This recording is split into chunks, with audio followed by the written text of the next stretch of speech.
Hello everyone, I really hope you are doing great. आज हम लोग चैप्टर नंबर 14 बी स्टार्ट करेंगे, which is starting from section number 226। बहुत ही important segment है प्री के पॉइंट ऑफ व्यू से। मेंस में भी कुछ सेक्शंस इंपॉर्टेंट है मेंस के लिए। फॉल्स एविडेंस को अगर हम लिटरल मीनिंग इसका समझने जाएं तो फॉल्स एविडेंस का मतलब होता है जो झूठे साक्ष्य पेश किए जाते हैं कोर्ट के सामने। तो अगर ऐसा कुछ किया गया है तो उसके लिए क्या सजा बताई गई है और किस तरीके से आप अगर फॉल्स एविडेंस प्रोक्योर कर रहे हो तो उसके लिए क्या सजा बताई गई है, वो सारी चीजें हम इस चैप्टर में आज देखेंगे। सबसे पहले तो हेडिंग समझते हैं of false evidence and offences against public justice. तो फॉल्स एविडेंस के बारे में पढ़ेंगे हम इस चैप्टर में, और पब्लिक जस्टिस के अगेंस्ट जो ऑफेंस होते हैं उसके बारे में भी पढ़ेंगे। 227 talks about giving false evidence. So whoever being legally bound by an oath, कोई भी ऐसा इंसान जो कि लीगली बाउंड है ओथ लेकर के, मतलब कि उसने सोलम अफर्मेशन किया है, कसम खाई है अगर हम सिंपल भाषा में कहें तो, और by an express provision of law to state the truth. दो बातें हैं, या तो वो लीगली बाउंड है बाय लॉ, ठीक है, लीगली बाउंड है बाय एन ओथ, या फिर कोई एक्सप्रेस प्रोविजन है, यानी कि लॉ में ऐसा चीज दिया हुआ है कि आपसे अगर इस सवाल के बारे में ये सवाल अगर आपसे पूछा जाएगा तो आपको सही जवाब ही देना, यानी कि सच ही बताना है। तो अगर ऐसा पूछे, दोनों में से कोई भी अगर सर्कमस्टेंस है, और being bound by law to make a declaration upon any subject, या फिर वो लॉ की तरफ से बाउंड है कोई ऐसा डिक्लेरेशन करने के लिए किसी भी सब्जेक्ट के ऊपर, makes any statement which is false, और इसके एम्बिट में वो ऐसा कोई स्टेटमेंट बोलता है जो कि झूठा है, and which he either knows or believes to be false, और या तो उसको ये बात का नॉलेज है कि जो वो बोल रहा है वो गलत है, या फिर उसको कहीं ना कहीं इस बात को ऐसा लग रहा है, वो इस बात में मानता है कि ये गलत है, और does not believe to be true. देखो, दो बातें हैं कि या तो either he knows or believes to be false, या फिर उसको ये बात पता है कि ये सच तो नहीं है, मतलब ना ही उसको सही से सच पता है, ना ही कोई झूठ वो बोल रहा है, बट उसको कहीं ना कहीं ये पता है कि ये जो मैं बोल रहा हूं ये बात सही नहीं है, is said to give false evidence. हम इसे कहते हैं फॉल्स एविडेंस देना। ये जो डेफिनेशन है, कहीं आपसे अगर कोई पूछे कि फॉल्स एविडेंस की डेफिनेशन दी हुई है, तो यही डेफिनेशन है फॉल्स एविडेंस की जो 227 में बताई गई है। कह रहा है अ स्टेटमेंट, एक्सप्लेनेशन 1 में और चीजें एक्सप्लेन करी गई, का statement with in the meaning of this section whether it is made verbally और अदरवाइज। भले ही आपने बोल के किया हो, वर्बली किया हो या ओरली किया हो, उससे चाहे बोल के किया हो चाहे राइटिंग में किया हो, उससे कोई फर्क नहीं पड़ता। तो यहाँ पर अगर हम ओरल और राइटिंग भी लिख लेंगे तो वो भी काफी होगा, ठीक है। Explanation 2 says a false statement as to the belief of the person attesting is within the meaning of this section, and a person may be guilty of giving false evidence by stating that he believes a thing which he does not believe, as well as by stating that he knows a thing which he does not know. देखो,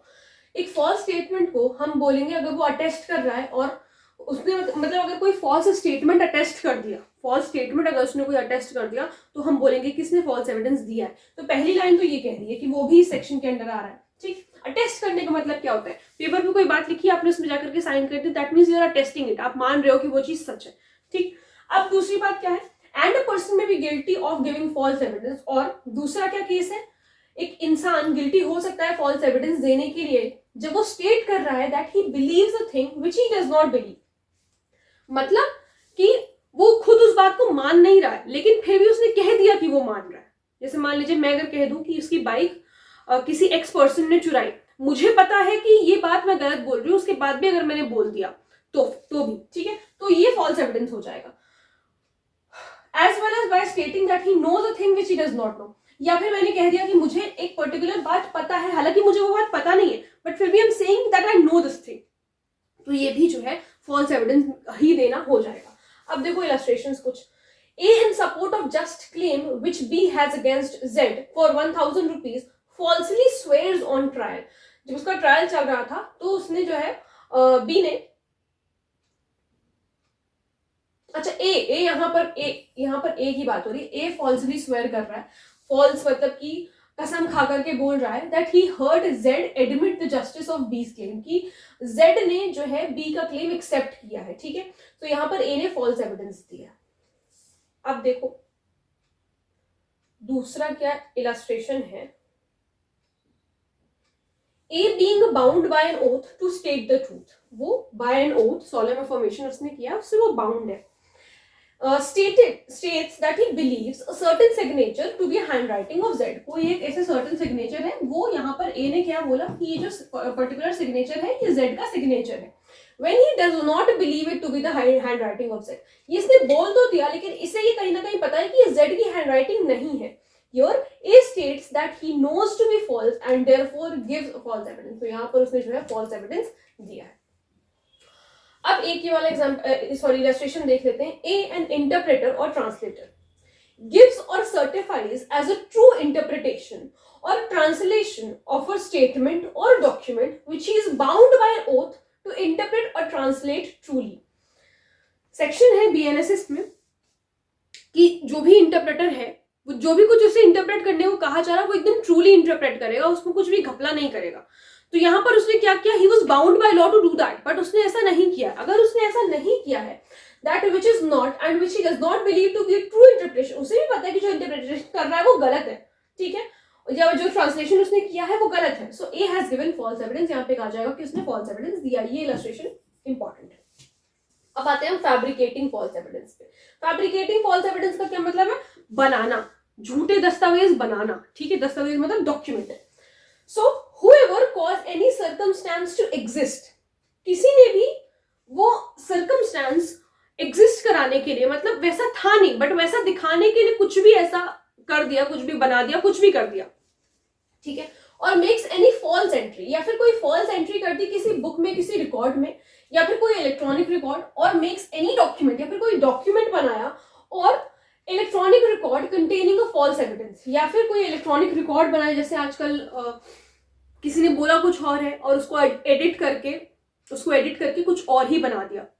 तो इस तरीके का भी editing यहाँ पर शामिल है. False statement containing a false statement intending that such circumstance, false entry or false statement may appear in evidence in judicial proceeding. Purpose क्या है, ये पूछा जा सकता है. पर्पस क्या है, पर्पस ये था, सामने आपने काम इस वजह से किया है, आपने ये डॉक्यूमेंट को इस वजह से फैब्रिकेट किया है क्योंकि ये डॉक्यूमेंट वहां पर प्रेजेंट होने वाला था कोर्ट में, और अगर ये कोर्ट में प्रेजेंट हो जाएगा तो ये अक्यूज्ड के खिलाफ चला जाएगा, इस वजह से जो है ये झूठा दस्तावेज बनाया गया,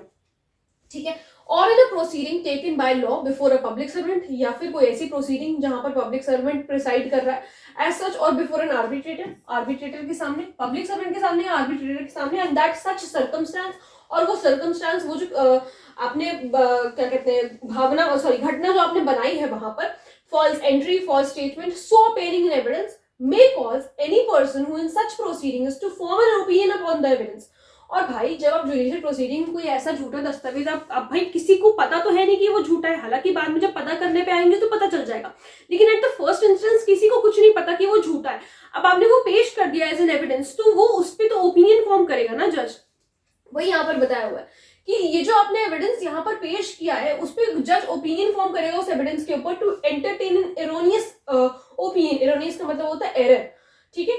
opinion touching any point material to the result. और जब इस तरीके से कोई मान लीजिए मटेरियल एविडेंस था, कोई मटेरियल डॉक्यूमेंट था, आपने उसको फैब्रिकेट किया. अब फैब्रिकेट करने के बाद जब जज उस पर ओपिनियन बनाने बैठा है तो that is material, that is important for the case. अगर उस पर जज ने एरोनियस डिसीजन दे दिया या एरोनियस ओपिनियन फॉर्म कर लिया तो वो बहुत ज्यादा घातक हो सकता है आने जो पार्टी है उसके अगेंस्ट, अगर जिसके भी अगेंस्ट किया गया. So material to the result of such proceeding is set to fabricate false evidence. कहा जाएगा कि फैब्रिकेट किया है फॉल्स एविडेंस. अब देखो इलस्ट्रेशंस में, ये इलस्ट्रेशन इंपॉर्टेंट है. A puts jewels in a box into a box belonging to Z. उसने जो है कुछ ऐसे जेवर वेवर, जेड के पास एक बॉक्स था जो मतलब जो बॉक्स जेड को बिलोंग करता था वहां पर उसने रख दिए, with the intention that they may be found in that box. इस इंटेंशन के साथ कि इसके बॉक्स में पाया जाएगा और क्या होगा कि सब मानेंगे कि इसने जो है चोरी करी है, जेड ने चोरी करी है. And that the circumstance may cause Z to be convicted of theft. भाई मैंने आपको बताया ना कि उसने जेड के बॉक्स में रखने का मतलब यही था कि माना जाएगा कि उसने चोरी करी है. तो यहाँ पर ए ने फैब्रिकेट किया है फॉल्स एविडेंस, यहाँ पर ये बताया गया. अब देखो दूसरा देखो, A makes a false entry in his shop book. Shop में जो बुक वगैरह कंटेन करते हैं, रजिस्टर वगैरह मेंटेन करते हैं, अकाउंट्स का जो भी कुछ है उस तरीके का कोई रजिस्टर है, of using it as corroborative evidence in a court. Corroborative evidence के लिए कुछ एक फॉल्स एंट्री कर देता है, फॉल्स एंट्री कर देता है, ठीक है, गलत एंट्री, ऐसा कुछ हुआ नहीं था लेकिन फिर भी उसने एंट्री कर दी, तो यहाँ पर उसने फैब्रिकेट किया है फॉल्स एविडेंस। अब देखो 229 से पनिशमेंट फॉर फॉल्स एविडेंस कह रहा है subsection 1, whoever intentionally gives false evidence in any stage of a judicial proceeding, किसी भी स्टेज के जुडिशियल प्रोसीडिंग पे फॉल्स एविडेंस देता है या फैब्रिकेट करता है। फॉल्स एविडेंस का मतलब है आपने जाकर के कोर्ट में झूठ बोल दिया, फॉर एग्जांपल, ठीक है, आपने कोई डिक्लेरेशन गलत कर दी या आपने अटेस्टेशन जो था उसमें आपने साइन कर दिया ये जानते हुए कि वो अटेस्टेशन सही नहीं है, आप सही नहीं कर रहे हो, तो फॉल्स एविडेंस तो वो हो गया। फैब्रिकेट करने का क्या मतलब है, आपने खुद जो है वो सर्कमस्टांस एग्जिस्ट कराया, जैसे कि हमने उसमें देखा वॉल इलस्ट्रेशन में कि ए ने क्या किया, वो जो पर्टिकुलर जो उसके पास जेवर थे वो उसने रख दिए थे जेड के बॉक्स, फैब्रिकेट करा खुद, मतलब कि यहाँ पर चीजें वो बना रहे हैं, ऐसे सर्कमस्टांस एग्जिस्ट करवा रहे हैं या ऐसा कोई झूठा डॉक्यूमेंट बना रहे हैं जिससे कोर्ट बिलीव करे उनके ऊपर, तो ये चीज है। तो दोनों चीजों में डिफरेंस है, false evidence and fabricating false evidence for the purpose of being used in any stage of a judicial proceeding, ताकि वो किसी जुडिशियल प्रोसीडिंग के स्टेज पर यूज करा जाए। तो अगर इस तरीके का कोई काम किया है तो सजा है 7 साल तक की प्लस फाइन, जो कि 10,000 रुपए तक का हो सकता है। अब subsection 2 says whoever intentionally gives or fabricates false evidence in any case other than that referred to in subsection 1, इसके अलावा अगर कोई किसी और तरीके से इंटेंशनली आपने फैब्रिकेट किया है फॉल्स एविडेंस को, या तो दिया है या फैब्रिकेट किया है इसके अलावा, तो shall be punished with imprisonment of either description for a term, जो कि 3 साल तक का होगा। एंड शैल, अब देखो इसके अलावा क्यों मैंने कहा, क्या क्या यहाँ पर मिसिंग लग रहा है आपको सबसेक्शन 1 से, जुडिशियल प्रोसीडिंग में ना देकर के अगर कहीं और दिया गया है फॉल्स एविडेंस या फैब्रिकेट किया है फॉल्स एविडेंस, तो फिर 3 साल की सजा है। अगर आपने जुडिशियल प्रोसीडिंग में दे दिया, जज के सामने, अगर आपने जज या मजिस्ट्रेट के सामने अगर आपने इस तरीके का कोई काम किया है, तो that is not at all, that is a grievous offence, that is more grievous than this one subsection 2। तो यहाँ पर सिर्फ 3 साल की सजा है, shall also be liable to fine, जो कि 5,000 रुपए तक का हो सकता है। Explanation 1 says the a trial before a court martial is judicial, इन्होंने कहा कोर्ट मार्शल के सामने भी, यानी कि जो आर्मी वगैरह के जो कोर्ट्स होते हैं वो भी अगर हो रहा है तो वो भी जुडिशियल प्रोसीडिंग की ही कैटेगरी में आएगा। Explanation 2 says an investigation directed by law preliminary to a proceeding before a court is a stage of judicial proceeding, though that investigation may not take place before a court. This is a very important thing. अब जानते हो ना कि investigation जो है वो non judicial proceeding है, हम ऐसा बीएनएसएस में पढ़ के आते हैं, that for the matter of investigation for the matter of BNSS. लेकिन यहाँ पर इन्होंने एक चीज क्लियर करी है, अगर कोई इन्वेस्टिगेशन डायरेक्ट करी गई है प्रिलिमिनरी, मतलब कोर्ट में कुछ भी शुरू होने से पहले इन्वेस्टिगेशन अगर कोई कराई जा रही है तो हम उसे जुडिशियल प्रोसीडिंग मानेंगे, ठीक है, भले ही वो इन्वेस्टिगेशन कोर्ट के सामने नहीं हो रही है, ठीक है, ये बात ध्यान रखिएगा, इंपॉर्टेंट है बहुत एक्सप्लेनेशन टू। अब देखो इलस्ट्रेशन देखो, A in an inquiry, there is a difference between inquiry and enquiry. Enquiry before a magistrate for the purpose of ascertaining whether Z ought to be committed for trial, क्या Z ने commit किया था trial, makes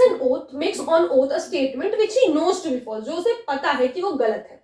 As this inquiry is a stage of judicial proceeding, A ने यहाँ पर false evidence दिया है। अभी यहाँ पर क्यों इन्होंने ये बात मेंशन करी और फिर इसका ये illustration क्यों दिया है, इसलिए दिया है क्योंकि भाई अभी ट्रायल शुरू थोड़ी ना हुआ है, अभी तो सिर्फ नॉर्मल इंक्वायरी चल रही है, तो उसको भी हम जुडिशियल प्रोसीडिंग मानेंगे। Explanation 3 says an investigation directed by a court and conducted under the authority of the court. जब कोई इन्वेस्टिगेशन कोर्ट ने ही कहा है पुलिस ऑफिसर को करने के लिए और वो कोर्ट की अथॉरिटी के अंडर हो रहा है, तो that is also judicial proceeding for the matter of section number 228, ठीक है,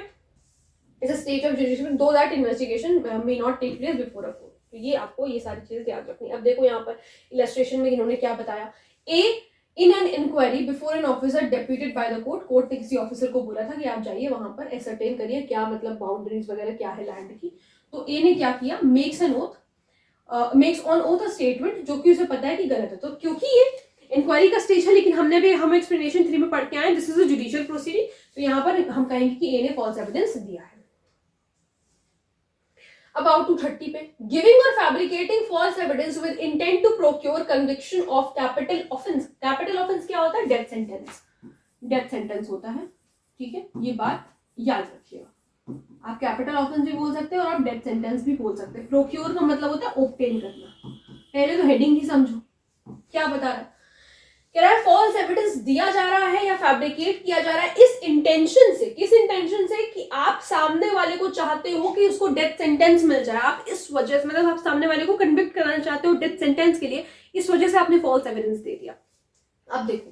whoever gives or fabricates false evidence intending thereby to cause or knowing it to be likely that he will thereby cause any person to be convicted of an offense which is capital by the law, capital offense है वो, for the time being in force in India shall be punished with imprisonment for life, life imprisonment से punishable है ये offense sorry और with rigorous imprisonment for a term जो कि 10 साल तक हो सकता है, या फिर rigorous imprisonment जो कि 10 साल तक हो सकता है, and shall also be liable to fine, plus fine यहाँ पर है 50,000 rupees का। अब if an innocent person be convicted and executed in consequence of false evidence referred to in subsection 1, कह रहा है कि किसी innocent person को अगर फांसी हो गई, कन्विक्ट भी कर दिया गया और एग्जीक्यूट भी हो गई वो सेंटेंस, एग्जीक्यूशन का मतलब क्या होता है, उसको जो है हैंग कर दिया गया है, तो यहाँ पर अगर इस तरह कोई चीज हो गया है तो person who gives such false evidence, जिसने वो false evidence दिया है, उसके अगेंस्ट दिया था, उसको या तो डेथ से पनिश कर देंगे या फिर पनिशमेंट जो सबसेक्शन 1 में प्रोवाइड करी गई है, या तो वो पनिशमेंट उसे मिल जाएगी। अब देखो, गिविंग और 231 says giving or fabricating false evidence with intent to procure conviction of offense punishable with imprisonment for life or imprisonment। अब यहाँ पर क्या करा, ऊपर कैपिटल ऑफेंस था, यहाँ पर क्या उनको ऑब्टेन करना है, कौन सा कन्विक्शन ऑब्टेन करना है, या तो लाइफ इंप्रिजनमेंट का या फिर किसी भी और कोई भी नॉर्मल इंप्रिजनमेंट जो होती है उसके लिए फॉल्स एविडेंस दिया जा रहा है किसी के against. So whoever gives or fabricates false evidence intending thereby to cause or knowing it to be likely, या तो उसको इंटेंशन है, या तो इंटेंशन है, पता है उसको कि हाँ इंटेंशन है कि हो जाएगा, मतलब इंटेंशन क्या है कि उसको ये हमें लाइफ इंप्रिजनमेंट दिलवाना है, या फिर उसको नॉलेज है, जानकारी है इस बात की कि ये जो कर रहा है इससे कोई पर्सन कन्विक्टेड हो जाएगा एक ऐसे ऑफेंस के लिए जो कि कैपिटल तो नहीं है but it is punishable with imprisonment for life और imprisonment for a term which may for a term of 7 years or upwards, 7 साल या 7 साल से ज्यादा का, तो shall be punished of a person, shall be punished as a person convicted of that offense would be liable to be punished। क्या मतलब हुआ इसका, ये मतलब हुआ कि जिस चीज के लिए तुम उसे सजा दिलाना चाहते थे अब तुम्हें भी उसी ऑफेंस की सजा मिलेगी, इसका ये मतलब हुआ, सेम ऑफेंस की सजा मिलेगी। ठीक है, देखो illustration, A gives false evidence before a court intending thereby to cause Z to be convicted of डकैती, उसको डकैती के लिए कन्विक्ट करवाना चाहता था, उसने इसीलिए फॉल्स एविडेंस दिया। द पनिशमेंट ऑफ डकैती इज इंप्रिजनमेंट फॉर लाइफ और रिगरस इंप्रिजनमेंट जो कि 10 साल तक का होता है विद और विदाउट फाइन। यहाँ पर ए को भी इंप्रिजनमेंट फॉर लाइफ मिल सकता है, एलआई मिल सकता है, या इंप्रिजनमेंट 10 साल तक का मिल सकता है विद और विदाउट फाइन। ठीक है, अब आओ threatening any person to give false evidence, यहाँ पे थ्रेटन कर रहे हो आप, डरा धमका रहे हो उसे। 232 में subsection 1 says whoever threatens another with any injury, injury का मतलब हमें पता है body mind reputation property, injury किसी भी तरीके की हो सकती है, कहाँ कहाँ हो सकती है, body mind reputation and property. तो अगर इंजरी कॉज करने के लिए आप उसे डरा रहे हो, injury to his person, reputation or property or to the person or reputation of anyone in whom that person is interested, या तो उसके reputation और property को आप इंजरी पहुंचाओगे, या फिर कोई भी ऐसा पर्सन जो कि उससे कनेक्टेड है, या फिर जो पर्सन उसमें इंटरेस्टेड है। इंटरेस्टेड कौन होता है, अगर मैं कहूं तो मेरे में कौन लोग इंटरेस्टेड है, मेरे फैमिली, मेरे फ्रेंड्स, तो इन लोगों को भी अगर इंजरी पहुंचाने की बात करी है, so with intent to cause that person to give false evidence. और कर क्यों रहे हो, इंटेंशन क्या है, इंटेंशन ये है कि वो फॉल्स एविडेंस दे दे, तो shall be punished with imprisonment of the description जो कि 7 साल तक का होगा, और विद फाइन और विद बोथ। और अगर इनोसेंट पर्सन को कन्विक्ट कर दिया गया है और सेंटेंस कर दिया गया है उस फॉल्स एविडेंस की वजह से विद डेथ और imprisonment for more than 7 years, या तो डेथ से या फिर 7 साल से ज्यादा की उसको सजा मिल गई है, द पर्सन हु थ्रेटन्स, जिसने मुझे धमकाया था, जिस इंसान ने मुझे धमकाया था फॉल्स एविडेंस देने के लिए, उसको भी सेम पनिशमेंट मिलेगी और सेंटेंस इन सेम मैनर, और उसको जो या फिर सेंटेंस किया जाएगा सेम मैनर में and to the same extent जिस उस इनोसेंट पर्सन को किया गया था उसी तरीके से सेम जो है वैसा उसका किया जाएगा, जैसा ऊपर पढ़ा वैसा ही सेम नीचे भी है। अब section 233 says using evidence known to be false, जानते हुए भाई आपको पता है कि वो गलत है, वो झूठा है, उसके बाद भी अगर आपने यूज किया तो कह रहा है whoever corruptly uses or attempts to use, अगर आपने अटेम्प्ट भी किया है एज ट्रू उसको मतलब आपको पता है कि गलत है लेकिन आपने उसको सच दिखाया। और genuine evidence, any evidence which he knows to be false or fabricated, उसे पता होते हुए कि फॉल्स है या फैब्रिकेटेड है, शैल be punished in the same manner, जैसे कि उसने फॉल्स एविडेंस दिया है या फॉल्स एविडेंस फैब्रिकेट किया। वही जो सेम थी 228 में, if I am not wrong 228 में अभी हम लोगों ने, अच्छा 229 में हम लोगों ने पनिशमेंट पढ़ी, तो जो पनिशमेंट ऊपर दे रखी है वही जो है यहाँ पर दी जाएगी। तो आप यहाँ पर लिख सकते हैं रेड विथ सेक्शन नंबर 229 ताकि याद रहे। देखो 299 लिख रहे हैं, देख रहे हैं आप 229। Issuing or signing false certificate, 234 says whoever issues or sign any certificate required by law to be given or signed, law के द्वारा रिक्वायर्ड है, जरूरी है कि उसको साइन करना है या देना है, ठीक है, इशू करना है, जो भी करना है, और relating to any fact of which such certificate is by law admissible in evidence, या फिर वो जो पर्टिकुलर सर्टिफिकेट है वो एज एन एविडेंस एडमिसिबल है by law. Knowing or believing that such certificate is false, जानते हुए या ये कहीं उसको बिलीव है, इस बात का मान रहा है वो ये कि वो फॉल्स है किसी भी पर्टिकुलर पॉइंट पर, जानते हुए भी अगर आपने इशू किया या उसको साइन किया तो shall be punished in the same manner जैसे कि उसने फॉल्स एविडेंस दिया है। इसके आगे भी आप 229 लिख सकते हैं, पनिशमेंट वही सेम है, ठीक है। Using as true a certificate known to be false, कह रहा whoever corruptly uses or attempts to use any such certificate as a true certificate knowing the same to be false in any material point, कोई certificate है उसको आपने मान लीजिए, जैसे मान लीजिए बर्थ सर्टिफिकेट है, जान रहे हो कि उसमें गलत एज लिखी हुई है, उसके बाद भी अगर आपने दे दिया, बाद में पता चला कि ये तो गलत एज लिखी हुई है, हमने इसको मतलब जो भी इंसान उसको लेकर के आया था वो एज अ ट्रू सर्टिफिकेट उसको लेकर के आया था, तो shall be punished in the same manner as he has given false evidence. 236 says false statement made in declaration which is by law receivable as evidence। देखिए, whoever in any declaration made or subscribed by him which declaration any court or any public servant or other person is bound or authorized by law to receive as, मतलब वो जो है जो आप दोगे वो false statement वो as an evidence receive किया जाएगा। makes any statement which is false, और आप वो statement आपको पता है कि वो as an evidence कोर्ट में receive किया जाएगा, उसके बाद भी आप झूठ बोल रहे हो and which he either knows or believes to be false, या तो आपने झूठा जो है झूठ बोला है या फिर कहीं ना कहीं आपको पता था, जानकारी थी इस बात की कि वो गलत है, या आप ऐसा मान रहे थे कि वो गलत है और does not believe it to be true, या फिर आप उसको सच नहीं मान रहे थे। Touching any point material to the object for which the declaration is made और used shall be punished in the same manner जैसे कि उसने फॉल्स एविडेंस दिया है। Then 237, using as true such declaration knowing it to be false corruptly uses or attempts to use as true any such declaration knowing the same to be false, आपको पता होते हुए तो वही सेम मैनर में punish किया जाएगा जैसे कि फॉल्स एविडेंस आपने दिया है। हाँ, a declaration which is inadmissible merely upon the ground of some informality is a declaration within the meaning of 236। कह रहा है कि एक डिक्लेरेशन जो कि हमने इनएडमिसिबल कर दी सिर्फ इस बात पे कि कुछ फॉर्मेलिटी उसमें पूरी नहीं हो पाई थी, तो उसको भी हम डिक्लेरेशन मानेंगे 236 में भी और इस सेक्शन में भी, 236 में भी और इस सेक्शन में भी। इसके कहने का मतलब ये है अगर कोई ऐसी डिक्लेरेशन है जो सिर्फ इस ग्राउंड पर उसको एडमिट नहीं किया गया है कि सिर्फ थोड़ी सी कोई इनफॉर्मेलिटी थी, तो इसका ये मतलब नहीं है कि वो डिक्लेरेशन नहीं होगा, वो डिक्लेरेशन तब भी माना जाएगा, ठीक है। Then 238 is causing disappearance of evidence of offense or giving false information to screen offender, छुपाने के लिए। Whoever knowing or having reason to believe, जानते हुए या कहीं ना कहीं उसको reason to believe है, कोई कारण है ये चीज विश्वास करने का that an offense has been committed, कि कोई offense commit तो हुआ है, causes any evidence of the commission of that offense to disappear, और वो क्या करता है जो भी उस offense का evidence है उसको disappear, उसको हटाने की घुमाने की कोशिश करता है with the intention of screening the offender, ताकि उसको बचा लिया जाए। ऑफेंडर को किससे बचा लिया जाए कि उसको कोई लीगल पनिशमेंट ना मिले, ये बहुत इंपॉर्टेंट सेक्शन है, उसको कोई लीगल पनिशमेंट ना मिले, और with that intention gives any information respecting the offence which he knows or believes to be false. और इस इंटेंशन से देखो क्या हो रहा है यहाँ पर, उसे ये पता है कि कहीं ना कहीं कोई ऑफेंस कमिट हुआ है और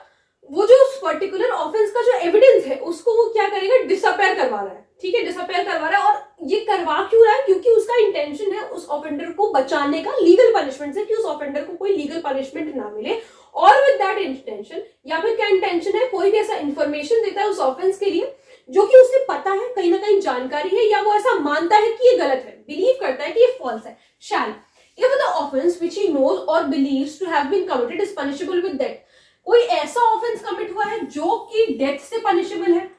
या punishment with imprisonment of either description for a term जो कि 7 साल तक हो सकता है, and shall also be liable to fine. तो डेथ है,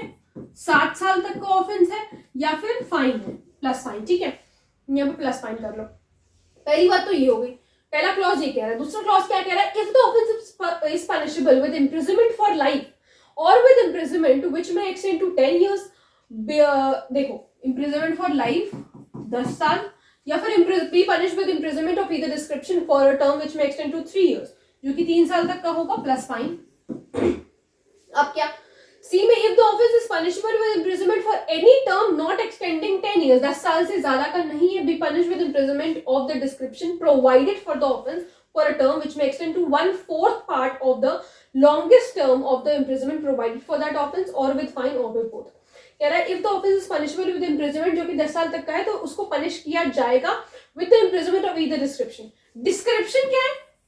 जिस, मान लीजिए अगर उसमें डिस्क्रिप्शन था रिग्रेस इम्प्रिजनमेंट, तो उसको रिग्रेस इम्प्रिजनमेंट के लिए ही पनिश किया जाएगा जिसने भी ऐसा किया है। और वो टर्म क्या होगा, जो भी लॉन्गेस्ट टर्म था, जैसे मान लीजिए अगर 10 साल था तो 10 साल का 1/4 निकाल लिया जाएगा, 10 साल का 1/4 निकाल लिया जाएगा, उतने ऑफेंस के लिए हम 238 में उसको पनिशेबल करेंगे। ये बात ध्यान रखिएगा। फिर से एक बार समझिए इस लाइन को, इसमें इन्होंने कहा है कि डिस्क्रिप्शन तो सेम ही होगी। मान लीजिए अगर रिग्रेस था, सिंपल रिग्रेस जो भी था वो तो डिस्क्रिप्शन सेम ही रहेगी, लेकिन जितना मैक्सिमम ऑफेंस, जितने मैक्सिमम के लिए वो पनिशेबल था वो ऑफेंस जिसके लिए आपने उस ऑफेंडर को छुपाया है, उतने मैक्सिमम इम्प्रिजनमेंट का हम 1/4 कर देंगे, और उतने के लिए आपको हम सजा देंगे जिसने भी 238 में ऑफेंस किया, प्रोवाइडेड फॉर द ऑफेंस और विद फाइन और विद बोथ। अब देखो इलस्ट्रेशन देखो, A knowing that B has murdered Z, A को ये बात पता है कि बी ने जेड का मर्डर किया है, असिस्ट करता है बी को, हेल्प करता है टू हाइड द बॉडी, कि बॉडी छुपाने में, with the intention of screening B, ताकि हम बी को बचा ले जाएंगे किसी भी पनिशमेंट से। So A is liable to imprisonment of either description जो कि 7 साल तक का होगा, वही उसका 1/4 निकाल लिया, एंड ऑल्सो टू फाइन। अब आ जाए 239 पे। अब हम 239 तक बाद में करेंगे, या चलो 239 देख लेते हैं, 239 देख लेते हैं, उसके बाद के जो इसके हम सेक्शंस हैं वो नेक्स्ट लेक्चर में कवर करेंगे। 239 is intentional omission to give information of offence by person bound to inform. Intentional omission का मतलब ये होता है, ओमिशन का मतलब पहले क्या होता है, आपकी ड्यूटी थी वो काम करने की बट आपने नहीं किया, you omitted that some particular act. तो अगर आपकी ड्यूटी थी और अगर आपने नहीं किया तो हम उसे ओमिशन कहेंगे। इंटेंशनल का मतलब है इंटेंशनली आपने सब कुछ जानते हुए ओमिशन किया है। तो इंटेंशनल ओमिशन, आपने इंटेंशनली वो बात इंफॉर्मेशन नहीं दिया है किसी ऑफेंस के बारे में जो कि आप बाउंड थे इन्फॉर्म करने के लिए, तब वहां पर ये सजा बता रखी है। सो हूएवर नोइंग और हैविंग रीजन टू बिलीव कि कोई ऑफेंस कमिट हुआ है, इंटेंशनली ओमिट करता है to give any information respecting that offence, और वो इंटेंशनली नहीं बताता है जो कि वो लीगली बाउंड है देने के लिए। भाई ऐसे नहीं, आप लीगली बाउंड हो देने के लिए, ये भी इंपॉर्टेंट सेक्शन है। तो यहाँ पर पनिश किया जाएगा, shall be punish with imprisonment of either description for a term जो कि 6 महीने तक का होगा, और with fine which may extend to 5,000 rupees or with both. ठीक है, सो आई रियली होप आप लोगों को 239 तक सारे सेक्शंस अच्छी तरीके से समझ में आए होंगे। अगर कोई क्वेरी है तो आप लोग मुझसे कमेंट सेक्शन में पूछ सकते हैं। मिलते हैं नेक्स्ट वीडियो में। Thank you so much.